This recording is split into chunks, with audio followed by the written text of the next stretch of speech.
are we doing our due diligence to actually understand the other person? It's communication, it's love language, it's, day to day, whatever. But how often are we really taking the time to connect with and ask and learn about the lens through which somebody is receiving everything?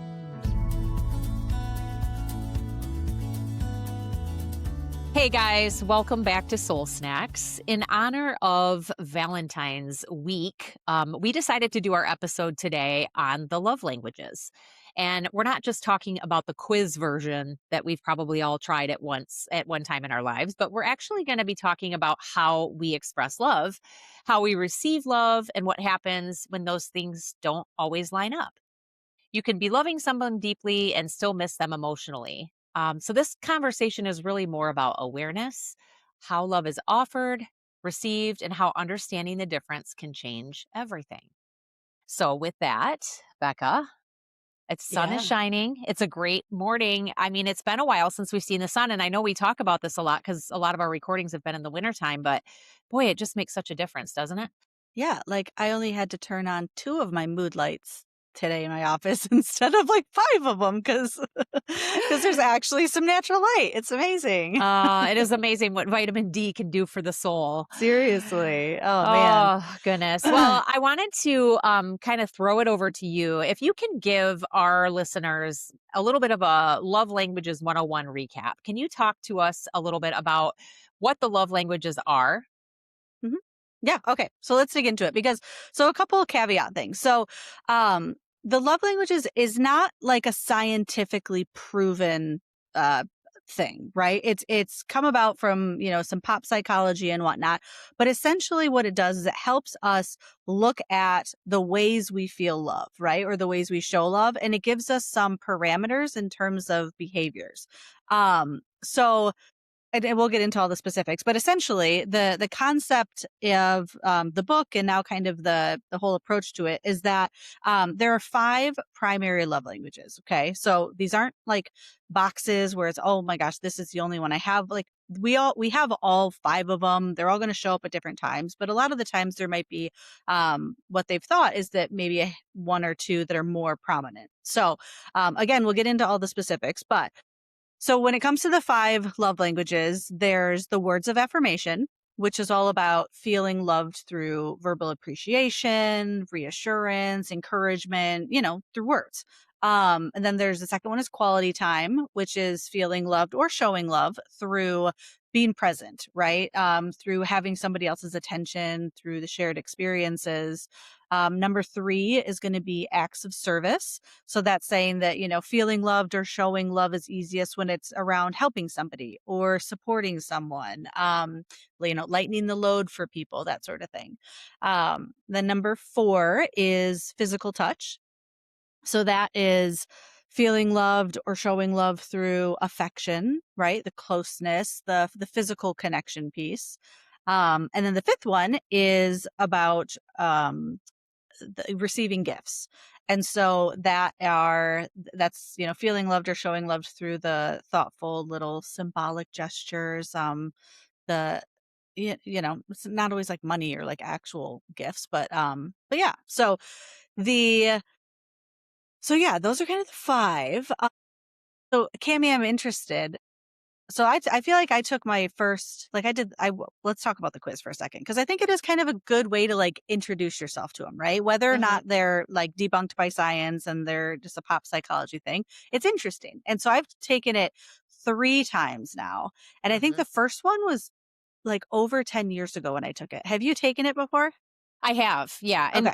and for our listeners who don't know what we're talking about, so you can actually, if you just Google love language quiz, you can go on and there's a series of questions that will basically lay out your love languages in order. So you can kind of get a feel for how you like to either receive or give love, within this, 5 love language framework.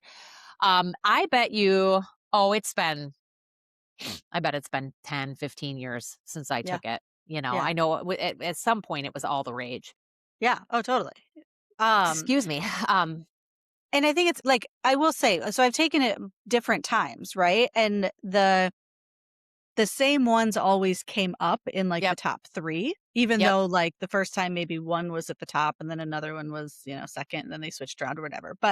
Um, but I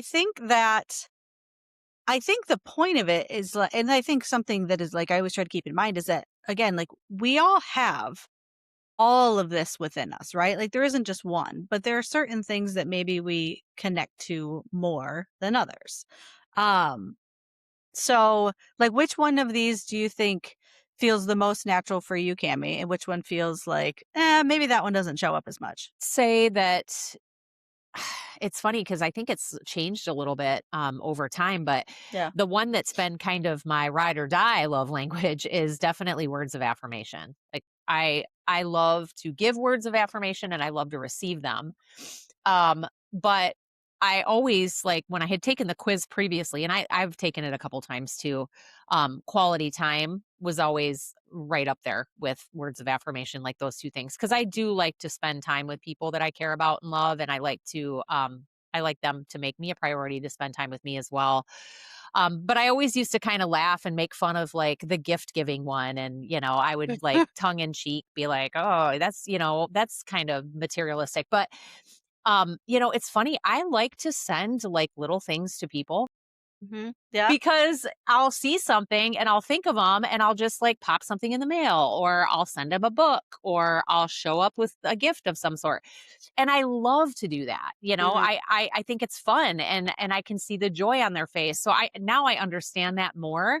Mhm. But there was a time in my life where I just kind of ripped on it and was like, "Oh, that's dumb," or the whole, Mhm. acts of service thing. What are you talking about? But I think as I've matured and gotten older, I understand how they all are a part of who we are and ways Mhm. that we show love and receive love. So it's Mhm. kind of come full circle for me. But Mhm. what about you? I mean, what are your top ones? Well, so I think, okay, so before I jump into that, I think you hit the nail on the head because it's like part of connecting with people, right? Part of loving one another is not just thinking about what we need it for love, but how other people need love, right? So for you, like, if receiving gifts, maybe that's not a major one that you would associate in terms of how you feel loved, but you know that it could be for somebody else. And I think especially when we start looking at our closest relationships and the ones that have that deep love, taking the time to know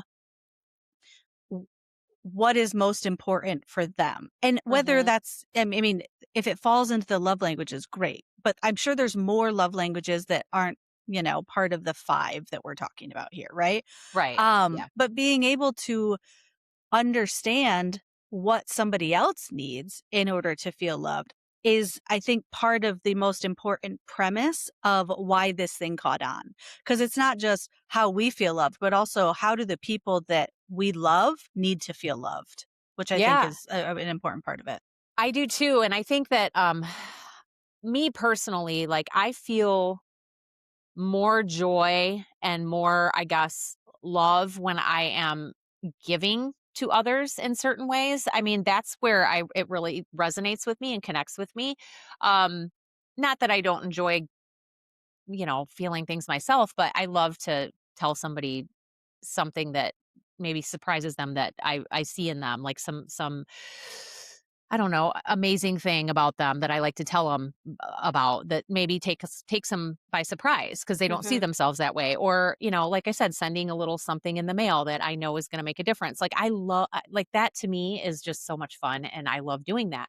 Um so I think you're right. Like it's so there's so many different facets to the way that we love and show love.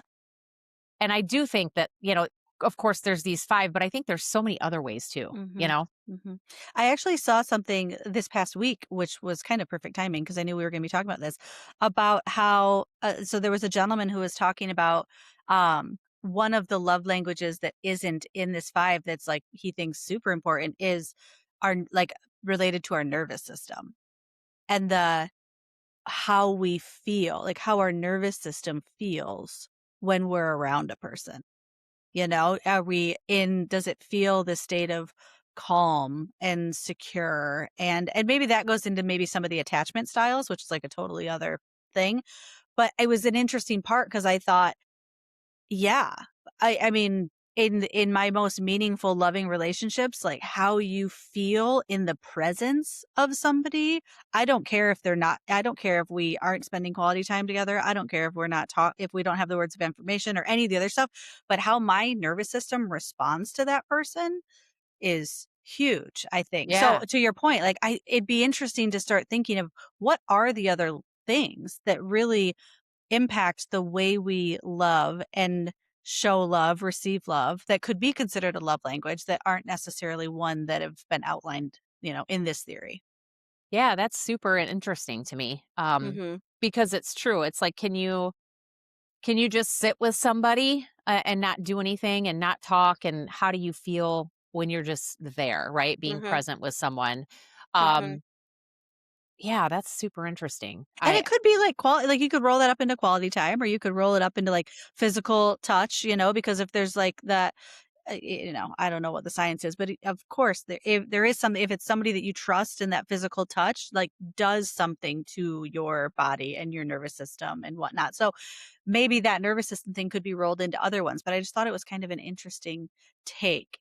hmm. Especially because I feel like more and more we're talking about nervous system stuff, right? Well, We're yeah. talking about, I feel like that's a very big topic of conversation these days, which is important because I think a lot of stuff stems from our nervous system. Well, yeah, and I think especially right now because Yeah. we're in crazy times, and so Yeah. the emotional overflow right now Yeah. of people are feeling is pretty profound, and I think the more that we have all of these emotions, the more we're aware of it, and it just Mhm. becomes more of a conversation. Mhm. Yeah, for sure. Do you So think when you think of a oh, well, okay, so I feel like you had asked me about my love languages. And it's funny because there's part of me that would almost like want to take the test now because for forever it was my top 3 were always words of affirmation, quality time, and acts of service, but they were always just like, in different orders when I've taken them. The receiving gifts has never been the thing for me, but I feel like if I were to take it now, I think I'd like to throw in the nervous system one for fun. I think that would resonate. there But I actually feel like the physical touch might have like um climbed up the ladder a little bit Mhm. because and I know I've shared on this podcast and whatnot, like feeling supported and like physically feeling supported, like hugs and cared for and like close proximity to somebody, I think especially in these last few years has been really important for me and has been, I think that's probably like gained some traction in my Sure. love language. But otherwise I think for sure I tend to like the acts of service for me is how I tend to show up for other people. Like I don't actually use my words as much with people that are close to me. I mean I shouldn't say that, but yeah, I don't know. I don't know. I feel all of them, but I don't know. I think it depends on the person and depends on the where I'm at in life. Yeah. Well, and the physical touch one is interesting because I feel like I've actually had conversations about love languages over the years with a lot of different people, males and females, and I feel like for males, the physical touch one is always like right at the top, Mm, and a lot of mhm, times for women, it's like closer to the bottom, mhm. which I think is Interesting. interesting. But men tend to, I mean, they like the physical touch. Yeah, They like to initiate, and they like it when we initiate yeah, physical touch, right? yeah, And it's important to them to feel loved. And I'm not speaking for all men, but yeah, just from the conversations I've had, that was kind of an interesting dynamic I thought between men and women, yeah, and how they express and want yeah. love expressed to them. Well, and it's so interesting because you mentioned that, and then you start thinking about history and the language that men have always been told, right? And the directive that they've always been told in terms of, oh, suck it up, don't cry, be a man, men don't do this, da da da. Men weren't, you know, told to hug and embrace and support and connect and hold. That was, maybe they would do that with women in their lives, but they weren't necessarily receiving that. And so then you kind of wonder, again, we're not trying to make a generalization with all men, but is there something kind of inherent Hmm. about why physical touch becomes so important for men in a lot of situations? Because like Hmm. they've never really had the permission in history to embrace it for themselves, you know? Yeah, for sure. I I don't know know. it That's is just a random interesting. thought. Um, I don't know. It's different for everybody, and Yeah, I yeah, think it's something that evolves as we grow and as we yeah. mature. And like you said, there's different situations for everybody and ways that we respond and relate to others, just depending upon the person and Mhm, what we know they like and what we know they don't like. And I think mhm. if we really love and care for them, then we always try to show them love in ways that we know that they'll like and appreciate. Yeah, for sure. Do you think that, when you think about your like, let's if you had to pick, like, the top love language for you, um, do you think that that's something that's always like, if you look back at, childhood and being raised and throughout your relationships, has that one always kind of been steady for you? Or do you think it's Um, evolved?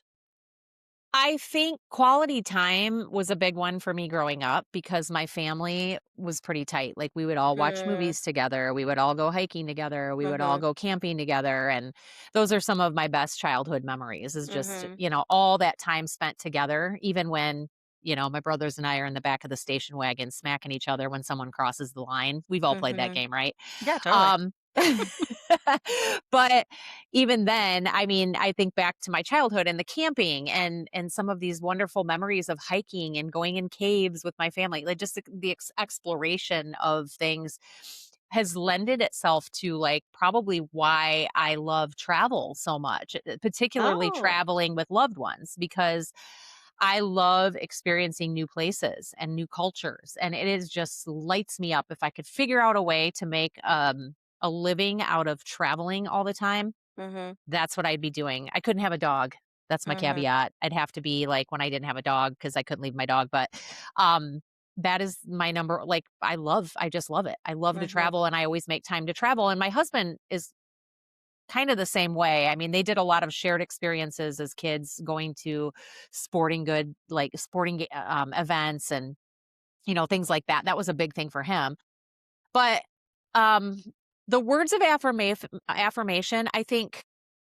I don't think that was I don't recall that as being something that I received a lot of growing up. I mean, I'm not saying that I didn't receive it. I'm just saying that isn't something that sticks out to me. mhm. Um, I think, my mom was really good at like,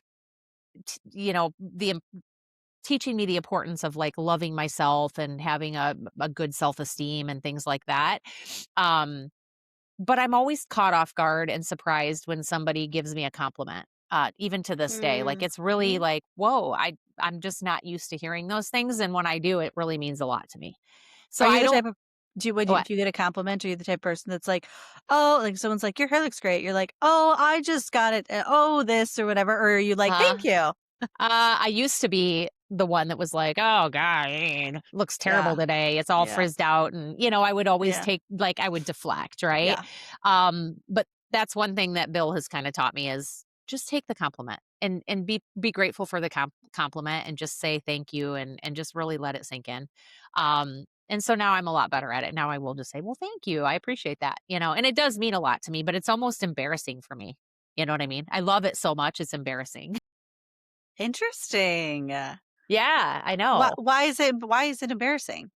I don't know. Like, I just ugh. thi I just feel like, I think it puts me in, like, a little bit of a vulnerable position because I enjoy it, and it's just, like, I don't know, because I've always, was raised to be this strong, Modest, independent, like, modest woman, humble. right? Yeah, humble Mhm. woman, and so when somebody gives me a compliment about something, I do feel a little bit more shy and, like, vulnerable, and my initial reaction is to deflect, but, I'm trying to get better at that. I think I am getting better at it. But so I think, the childhood stuff is a big piece of it. But as I've aged, my mom is a my mom loves to give gifts, especially at Christmas. She gets just such the biggest kick out of like giving all of us meaningful gifts that she thinks that we're going to love. Mhm. And I know that she loves like that's the way that one of the ways that she shows love. Mhm. But it's funny because when I give her gifts, she appreciates them, but then she half of them she never uses. So I'm always like, I don't think she loves like getting the gifts as much as she Yeah. loves giving the gifts. Yeah. You But know? so okay, so you brought up 2 good points that so on that, it's like, again, the opportunity is just because we feel love a certain way doesn't mean that's how we're gonna give love a certain way. Right. And that to do the due diligence of the people in our lives that we love, to recognize that, oh, well, this might be how I love or need love or give love, but they might be completely different. And to take the time to actually think about, talk with them, learn what is going to make them feel most loved, right? Because if someone's like, oh, well, words of affirmation, I tell you all the time how much I love you, but my thing is physical touch. Well, you might think that you're telling me you love me, and that might mean something for you because that's how you show love, but it's not actually syncing with me because that's not what's most important to me, or that's not what makes me feel the most loved. But I love what you said too, the fact that you brought up childhood, because again, it's so easy to think about just partnerships and, our relationships, our committed relationships, whatever it looks like, as love, right? As Mhm. how we exchange love. But to your point, it's the relationships we have with children, with family members, with close friends, I mean, it's not just these adult to adult partnerships, right? It is the relationships we have with so many different people. And so to keep that Mhm. in mind too, not only is it, oh, how does this person, but does this child even, if it's my niece who's 10 years old, not that she'd be able to say like, this is how I feel loved, but that it's just going to be so different for people, and to take the time to actually figure out what is most meaningful to everybody else. If we want to really have that connection where not only are we showing love, but they feel the love. Yeah, I agree. I mean, because the way people show it and the way they want to receive it could Mhm, be completely different, mhm, right? And it's like figuring out that piece of the puzzle and how can I let her know that she's loved and supported or let him know he's loved and supported might mhm. not be the way that I would want to feel it, but Yeah. Well, and making I the think effort to do it that way, you know? yeah, and it's just a bigger, I mean, honestly, I feel like it's just a bigger topic as a whole of, we tend to have our ideas, our opinions of things, our ways of doing stuff. And when it comes to the dynamics between people, theirs might be different. Are we doing our due diligence to actually understand the other person? What's important to them, how the words are landing with them. It's communication, it's love language, it's, day to day, whatever. But this thought of, everything we're going to approach through our own lens, but how often are we really taking the time to connect with and ask and learn about the lens through which somebody is receiving everything? I feel Mhm. like there's so much, yeah, you kind of wonder how things might change if we took more of that What do approach. you think, if you had to guess what Mark's, like, top 2 love languages are, Oh, what would you do you know physical what they are? touch, number one for sure. I would say physical touch. And then I feel like the second one would be interesting, probably the quality time. Mhm. I Yeah, I think, I mean, I can see all of them, but, I think the physical touch and the quality time would probably be the top 2. Partly because, well, yeah, I'll just leave it at that, because I don't want this to be like no, I think there's other ones that, I mean, he does a wonderful job showing. I think sometimes he has a hard time receiving Receiving, mhm. things. Yeah, yeah. So there's part of me that wonders how that would stack up, in his own, like if he was to, put them in order. But maybe I'll go do that when we're done recording. I mean, I feel like Yeah, he's actually yeah. taken it before. Maybe he's told me, but I don't know. Clearly You don't know, remember. I used to think, like, the whole acts of service thing, I could never, like, really wrap my head around, but I think that's a really big one for people. Totally. Like, in fact, I think when I think about my mom, I think that's a big one for her, is just, like, showing up for her, supporting her, even though she doesn't always want or doesn't accept the help. I think Mhm. it means a lot to her when we do stuff for her.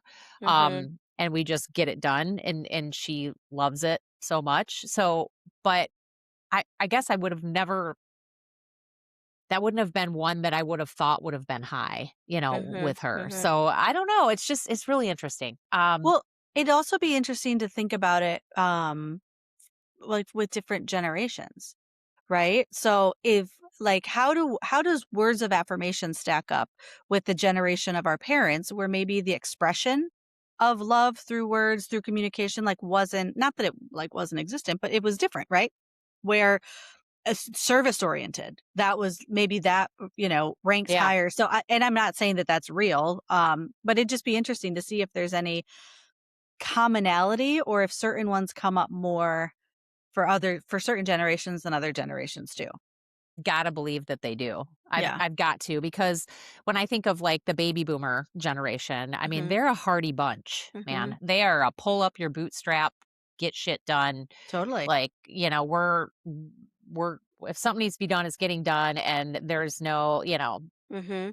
they're not gonna let feelings get in the way of stuff. And then if you look at, like, now, the younger generations, like, it's all about feelings and emotions, Mhm. and the words Mhm. of affirmation probably are so much higher than they were with that generation, you know? Or at least emojis of affirmation.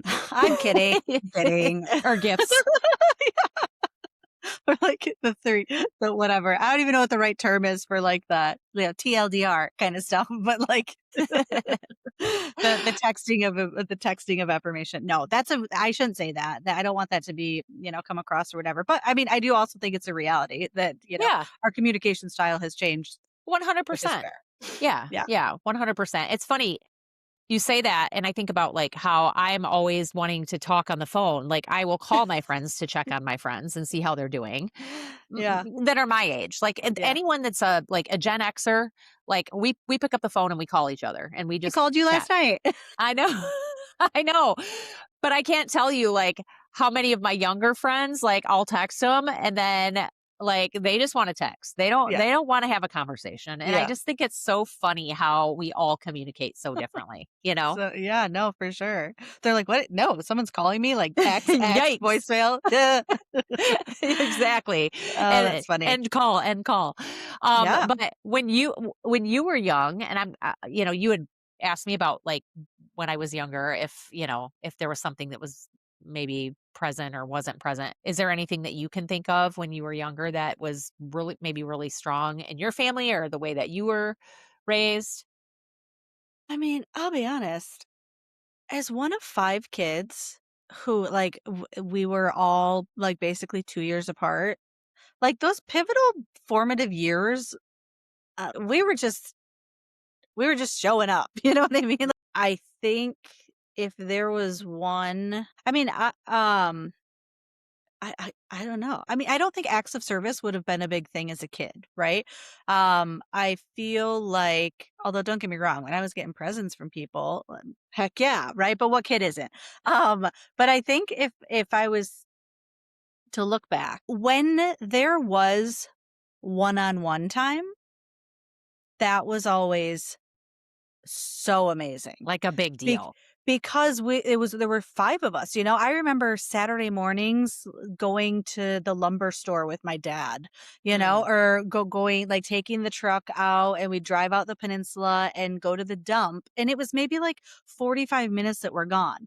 But back then, it was a truck that just had a one bench across it, and so you're just driving out, and it's a beautiful spring day, and you're just it was but, like, those sorts of things, or going with my godmother or her daughter, when it was just like one-on-one time with people, that always felt so special. And it's interesting because I remember even with my friendships, I never wanted to invite people over to my house because there was always like so many kids, and there was just It's just everyone would want chaos. to play. Yeah, kind of. And chaos in the most wonderful way. I mean, I love my siblings. We're all very close. I mean, it's great, and I treasure those memories. And at the same time, it was a pain in the butt when we were growing up. So even with my friendships, I always wanted to go to other people's houses, have somebody else invite me over where it was a smaller, maybe there's one other person there, or a couple people, or their smaller family units, even just to have more of that quality. So maybe quality time was a thing.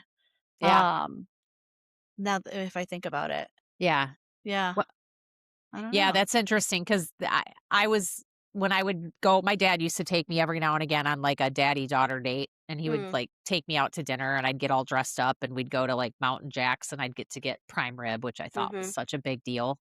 Um, and I just remember thinking it was so cool, like, to be able mhm. to do that, or my mom and I would go to a movie and then out for lunch, and I'd always get to get a Shirley Temple, Oh, you know? yeah. Oh, yum. Shirley Temples. I know, right? Man, We that used to have a sounds lot of good. fun, like, back in those days, like, doing things like that, and it was Yeah. always, yeah, it was always a big deal, and I Mhm. think even to this day, I just love quality time with people, like, that's because and especially now because time is so fragmented and Yeah. everybody is so, like, uh, busy with so many different things, so if you can carve out some time, Mhm, I just feel like it's very meaningful, or at least it mhm, is to me, you know? mhm. Yeah, and, it depends on my mood.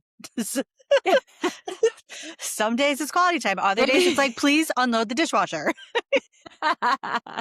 Yeah. I don't But wanna have to ask, just get it done.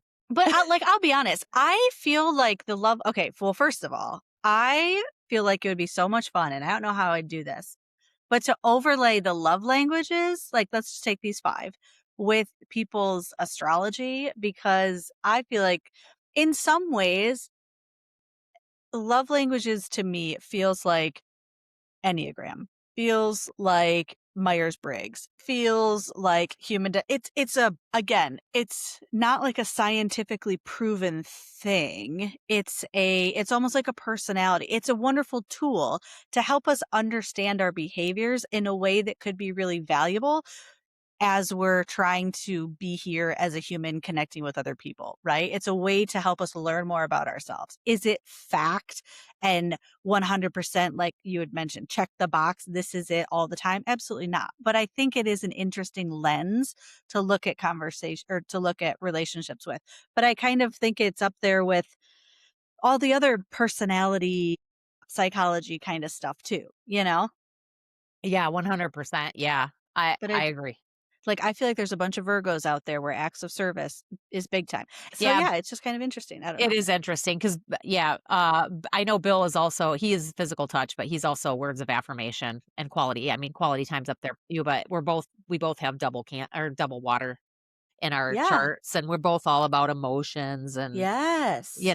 feeling Yeah. things and The elemental piece of it would be so interesting to overlap with love languages and how that looks. That'd be a fun yeah. little, like, side study thing. But Huh. Maybe you should, write about that. yeah. That'd be a good topic to write something about. Yeah. Put it on a Substack. The little reflections of things. Yeah, exactly. Awesome. Just a couple of, like, I say, little practical bite-sized Yeah. wisdom for people Takeaways. to think about as we're kind of ending this episode is, I really believe that, like you said, love languages are more of a guide, right? It's not a one size fits all thing, right? We use pieces of all 5 of them in different like in for different experiences and things that as we're kind of going through life, right? And awareness of those things I think can really deepen connections with other people. So if you can really start to maybe ask your significant other, what are some things that they like or how do they feel love or just observe and see what things kind of light them up that you do and then do more of those things, then I think it could help, just make your relationship even better. Yeah, expressing your needs about love doesn't make you needy, it makes you human, right? So, Right. like, Yeah. having those conversations around what's needed in your relationships to feel loved, that's amazing. It's part of being human. So, it might be uncomfortable, but yeah, certainly I agree a practice to try and embrace, right? Yeah. Yep. So it's the perfect time of year to, hone in on that person that you're with and see what lights them up. Yeah. And others too, because there's kids, there's family, like just the people you love in general, right? Yes, exactly. Yeah. So in whichever loving relationships you're a part of. So, 100%. Yeah. All right. oh, we'll leave it at that. Well, thanks everybody for listening. Yes. Don't forget to rate, review, like, subscribe, share, chat, do all the things. Please, We're here. we want to hear from you. Awesome. All right. Well, we'll catch you on the flip side. Have a great day, guys. See ya.